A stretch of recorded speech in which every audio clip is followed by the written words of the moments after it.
Well, you read the title. You know what this one's about. And if you're new here, hello, hi, I am not Lexi Conjures. I'm Eli Dragon, stuck in her body. And for this video, she's making me do all of the work. Seems fair to me, since usually I do all the work. If you weren't here last video, here's what happened. Eli, you are really pushing your luck today. Don't make me do something you'll regret. Frankly, it'll be very funny, and I have no problem doing it.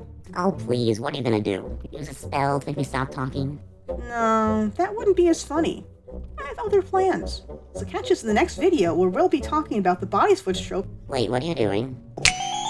What did you just do? No, undo it. I am not okay with this. And since we're switching roles for this one, Eli will of course be doing the research, writing up the script, and doing most of the editing. There is no way I'm agreeing to any of this. I'm not doing any of that, no.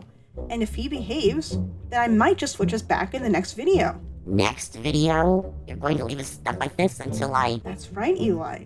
You might want to get started on that, and then I can show up and heckle you while you record the video, since that's usually your job, right? I think this will be a lot of fun and educational for everyone. Completely unfair, right? Right. So now, I'm stuck doing this whole big video on body swaps all by myself. Don't get your hopes up or anything. I'm not an artist or writer or all that other stuff shows on about once per video. Okay, come on. I didn't even say anything this time. I'm just a dragon in a witch's body, with an insane to-do list for my co-host. I promise you, it's just what I do for every video.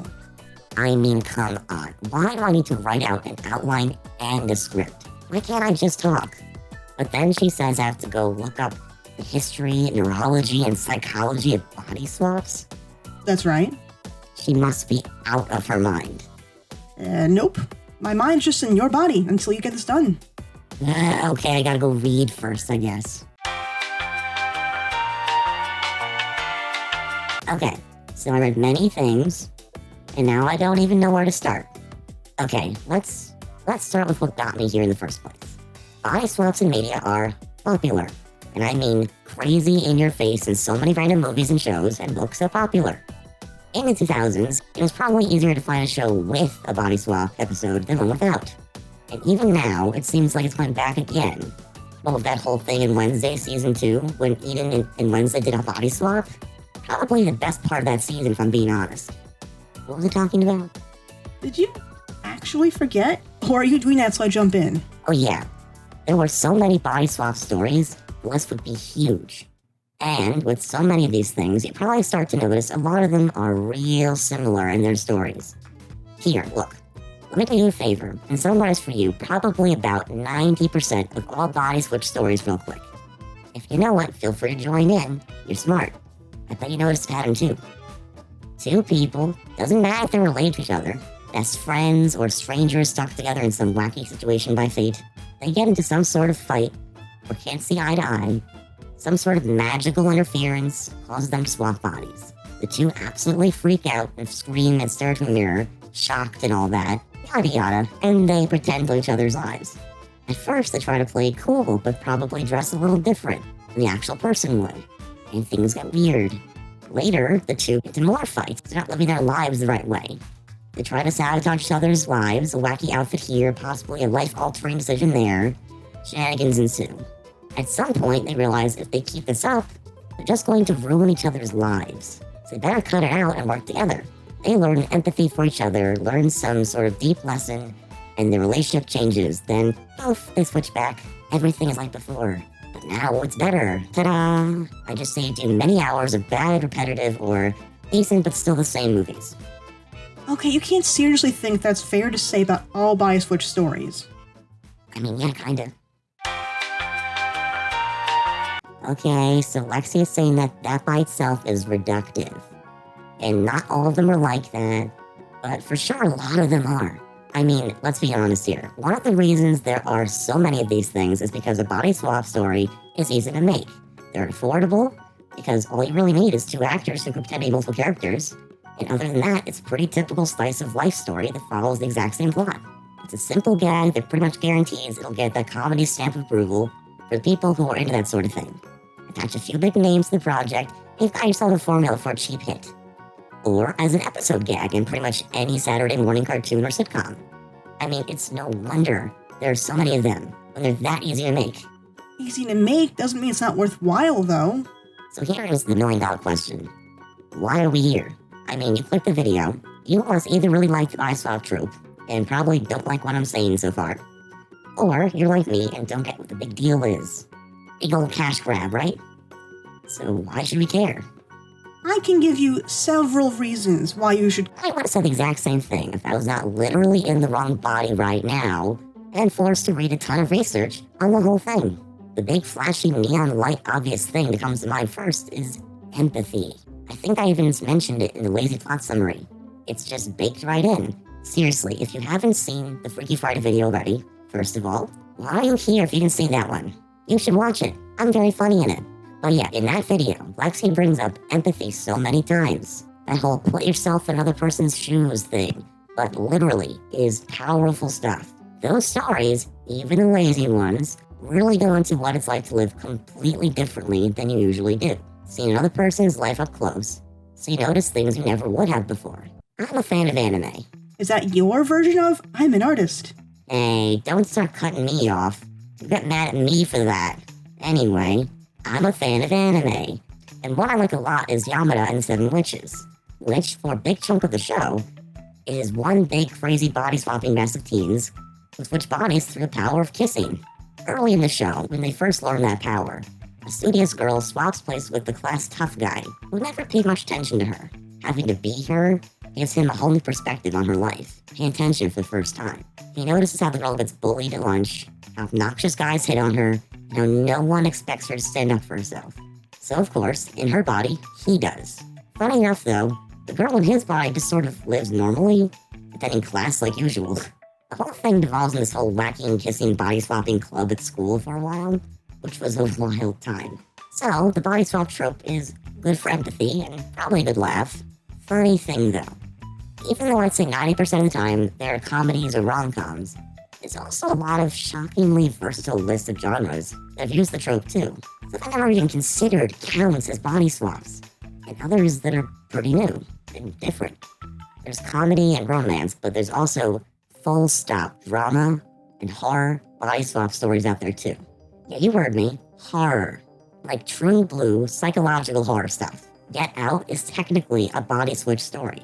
The threat of having your body stolen by the highest bidder. Having that person exist in your body while your consciousness is just in this sunken place. Oh, good example. I bet most people wouldn't have even thought of that one for this trope. Or, even more specific to this trope, and somehow even scarier in some level, is a movie called It's What's Inside. If you haven't seen this movie, it's amazing. It's cool and artsy and dark and funny, and I feel like not enough people know about it. He's right, it is underappreciated. It's about this guy who invents a machine that lets you play this game where everyone at a party body switches, and only the guy knows who is who. The rest have to guess. It's all fun and games until two of the switch party guests accidentally die. Now 2 people's bodies are dead, and 2 souls are gone. People find out real quick not everyone can be trusted in that situation. They run around trying to pin the blame on somebody, trying to figure out who gets to keep what bodies. Now they're 2 down, like a messed up game of musical chairs. And when they have a mix of lifestyles, genders, and ethnicities in the mix, all of that gets really sticky. It's terrifying to think, what if that happened to us? Found ourselves in another person's body and might be stuck like that forever. And the other person is just gone. Would you feel guilty? Would you be ashamed to look like this other person? Or would you be secretly happy to steal their life? This movie covers all of that and way more too. I'll tell you right now, worst bachelor party ever. But that got a little dark, so let's try a different genre. Ever heard of Your Name? Another anime I see. You don't have to be into anime to get into this one. Dragon's Honor. Yeah, at first it seems like your typical goofy body swap story. The way a girl switches bodies, classic setup, but this time, they're high schoolers who have never even met. And they don't remember the switch until their friends call out how weird they were being the day before. It starts happening more and more. I first play into the gag of how crazy this whole thing is. But it doesn't stop there. I won't give away the whole story if you haven't seen it. But if you do, break out the tissue box, trust me. What starts as comedy turns into a story about empathy, connection, and literally searching for each other across time and space. If you think a body swap movie can't go deep, you just haven't seen this one yet. So body swap story can go deep, huh? Interesting. Okay, yeah, so body swaps can be kind of deep, hard-hitting, even meaningful, if you tell the right story. But why are we such suckers for this stuff? I mean, our brains just buy into it. Scientists literally proved it in 2008. That's not a joke.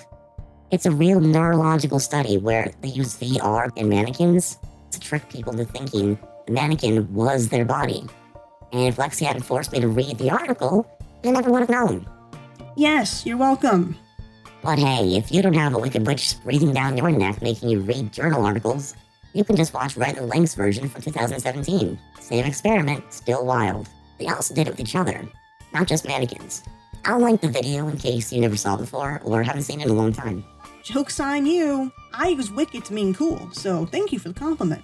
Scientists proved that we can genuinely convince our brains we did a body swap with a plastic mannequin. So let's make the connection. Our brains are just primed for this stuff. It's like they expect this to come up or something. I'd say it's ridiculous, but, well, you know the rest. But here's the thing. Even if you don't have a magical event heading your way, like I did, there's a reason your brain is so primed to be curious about this stuff, this kind of story. And another thing Lexi made me read, I learned about this guy called Erik Erikson. Best name ever, because it sounds like something a kid made up, trying to sneak into a PG-13 movie. Yes, very mature and sophisticated, sir. I am Erik Erikson. I am a full-grown adult. No need to check my age. Back on track, Eli? But Erik Erikson was the real deal. He came up with this major psychology theory about how people develop their identity. Basically, how we figure out who we are and what roles we play in the world. And guess what? That's the exact same thing body swap movies and stories keep poking at. Erikson's big idea was that as teenagers, we go through a stage called identity versus role confusion. Basically, it's when you're trying to figure out who you actually are, what you stand for, where you fit in. And if you don't sort that out, you just end up confused about your role in the world. Sound familiar? Yeah, that's literally every body swap movie ever. Teenager switches bodies, suddenly has to play someone else's role, realizes how hard it is, and by the end, they're like, okay, I get who I am now. That's textbook Erikson. You would have loved Freaky Friday, I swear. And that's why these stories hit especially hard for teens. Because they were already going through mini body swaps every day. Acting one way at school, another way with friends, another way with family. It's like you're constantly trying on different bodies and roles until you figure out who actually you are. Until you figure out which one actually fits. It also hits this in reverse a lot when adults switch bodies with teenagers. And they have to discover themselves again. Like reaching their own adolescence for a second time to remember who they are and what got lost along the way. It applies to pretty much anyone that way. We can all connect the idea of finding ourselves through being put in one of those fish out of water scenarios. But here as a whole other person. Who am I if I'm not me? Who am I if I'm my mother, my child, my best friend, my incredibly bossy co-host on a YouTube show? How much of me is tied to my mind versus my body? And this whole idea goes way farther back than Freaky Friday, as it turns out. In our last video, when we talked all about Freaky Friday, author Mary Rogers, we showed a clip of her saying she was inspired by a book called Turnabout, where a man and his pregnant wife switched bodies in the 1940s. It was about a girl, a husband and wife, who changed bodies. And the man was furious because he was a woman and pregnant, which he did not envision for himself. And I remember thinking, that's really funny. I got a look at the movie based on the book. There's this very big dog in that movie. And it has this funny thing where movies back then pretended that married couples always slept in two separate beds. As detailed as that description was, it's actually an interesting watch. And I'm not sure the movie gets talked about much. Absolutely worth a look if you want to watch something from the golden age of cinema tackling this subject. And if you think that's old, you should hear about Vice Versa. Probably the oldest modern example of the body switch. From 1890, where a father swapped bodies with his school-age son. And he had to go to boarding school, while the son had to work as a businessman.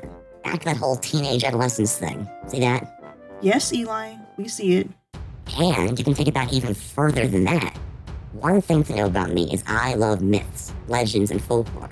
That stuff's always fascinating to me. And the body switch trope can be traced all the way back to them. Or at the very least, it planted the seeds that led to the whole way we see that trope today in modern stories.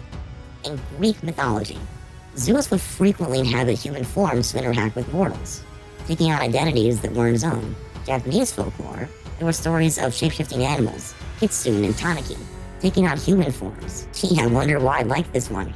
Check out the Magical Girl video, by the way, in case you think it's my first time being human on the channel. You're in for a shock. Oh, good plug. Yeah, go watch that video where you see Eli's magical boy transformation. Beyond that, the trope appears in all sorts of be careful what you wish for tales, and magical transformation stories, which is where the modern empathy lesson really starts to take shape.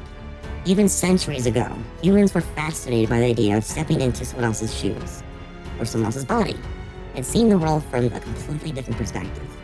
I mean, I don't know, you guys. I think he learned his lesson. Oh, I missed me, you handsome devil. What do you think, Eli? Did I convince you that body swap stories are better than you thought? Okay, so maybe I was a little quick to call body switches lazy. I mean, yeah, a lot of them are just cheap gags, but when you've got stuff like Get Out, totally forgot that one technically counts as body switch. With the unhinged fever dream that is Monkeybone, Not for the Faint of Heart, and 7 Lives of Leah, Link Click, even those one-off episodes from Gravity Falls and the Owl House, when it's done right, it can be either super fun or actually say something really deep. If we didn't have those stories, we'd be missing out. So, you might say you were wrong? Yeah, you might say that. Also, I didn't think of this before. Anyway, I have been in your body doing all this research and writing. I think I've earned a nap. Being you is exhausting. And now we know you can do the work so long as I give you the right push. Things are going to be a lot more even with the work around here now, right? Sorry, I can't hear you while I'm sleeping. Not agreeing to anything. Baby steps, my friends. Baby steps. We can't expect miracles. Just one spell at a time. Anyway, I hope you guys liked this little exploration into the body swap trope and into our very brains on why we're so enamored with them. I feel very justified in my enjoyment of knowing that these have neurological and psychological explanations to them. It's also just a classic way to mix things up. I sure had fun being Eli this week, giving my 2 cents every once in a while, instead of having to stress about every little thing myself. But it's good to be me again. So if you guys want more videos like this, and maybe I'll find other ways to get Eli more involved like this again, subscribe to the channel. We love talking about stories, art, and learning things together. Yeah, if you're new here, she always talks as much. I thought you were sleeping. I am. Anyway, that's all I have in body swaps. So we'll see you in the next one. Bye, guys.